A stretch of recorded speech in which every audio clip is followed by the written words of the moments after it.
Okay, following on from compound interest, the second most important concept to sort of understand that's very similar to this is inflation. Um, Inflation, effectively, what it is the general increase in a basket of goods. So, for example, we're going to take like a random basket of goods. So, we're talking about inflation now. So, let's say, for example, we've got this basket of goods, and in it this is Dove shower gel. We've got an apple. We've got a loaf of bread, and we've also got a pack of AAA batteries. Okay,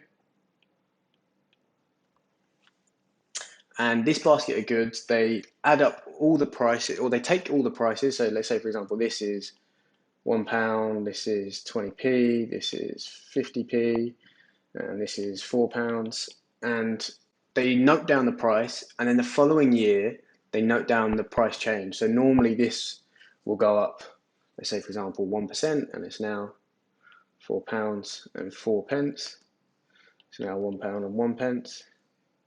This is 21p. It's 51p, a bit less. And they basically measure the percentage increase in that basket of goods, right? And that is called CPI, Consumer Price Index, because they're looking at how much more expensive goods are getting. And initially you think, oh, that's a really terrible thing. But in a short while, I'm going to explain to you why it's not such a bad thing. And governments actually aim to create inflation. So, for example, if a good costs more money, that means that there's more excess money being made. So you can then spend that excess money on another good and help someone else out to build their business.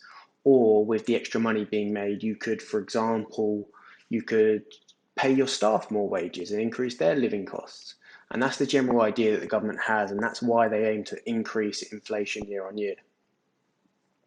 So if, for example, we go to Bank of England, anyone can just Google this. You'll see down here they have a current inflation rate and a target. Inflation and a 2% target. So you can see that the Bank of England, by the way, is like a central bank within the UK who are in charge of monetary policy, which basically means they try to keep the economy stable.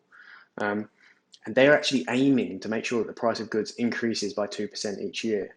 A classic example of inflation for people of my age is the Freddo chocolate bar, because it actually always had 10p written on the actual chocolate bar, and then you'd go to the till and pay your 10p. But now it says like 25p on it, and people are going, what? They're going crazy. Like, this is the worst thing to ever happen. But it is actually a good sign of the economy in some cases. So why are we talking about inflation? How have we ended up here? Well, the reason is that we talked about compound interest and how if you're an investor or a trader, you can make some serious returns over the longer run. By contrast, if you're a saver, you're one of those people who I used to be like this, and you keep cash in the bank, right, just for a safer day, and you do nothing with it. Because of this concept of inflation, you're actually losing money. Okay, it seems strange, but bear with me. So if you've downloaded from democravest.com and you've downloaded this, the inflation impact calculator, then you go to inflation here and you put in how much savings. So let's say, for example, if you had that £30,000 that you're saving for a mortgage, let's say you were saving that money just in your bank and you kept all of it there, just not making any interest at the moment. £30,000. Over 20 years, you'll have lost £10,000. Okay? Now, the sum of money, the number in your bank account will still be 30000. It will still be 30,000. But the power of that money will only purchase you the same as £20,000. Now, obviously, a lot of you won't hold cash for 20 years, probably. It might be 5, 10 years. But in some extreme circumstances, inflation can be a lot higher than 2%. So, for example, if you take Zimbabwe, they went through like a hyperinflation, and you guys can just Google, if you just Google Zimbabwe inflation, or if you if you search hyperinflation, you can see what happened to their economy, and what you'll end up finding out is that they had inflation rates crazy, like this one up to 98%. And obviously that pretty much means in a single year you can lose all your money, or it'll be worth 2% of what you owned. So let's chuck that in the mixer. Let's say we had a 98%. You'll see you're left with £417. Okay.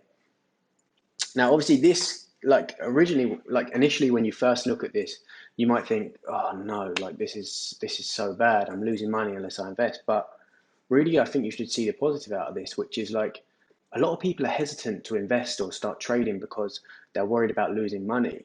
But in reality, you're losing money by not investing in trading because of inflation, and this is happening every day. And this is one of the reasons why a lot of people want to move towards cryptocurrencies and Bitcoin, because there's no one trying to change and fluctuate the value of your pounds by, for example, selling them on the market or having different economic policies. But this does happen. And so use that to your advantage and be slightly more risky or less risk averse and say, do you know what, I'm going to put some money into some appreciating assets. So yeah, take the good out of this.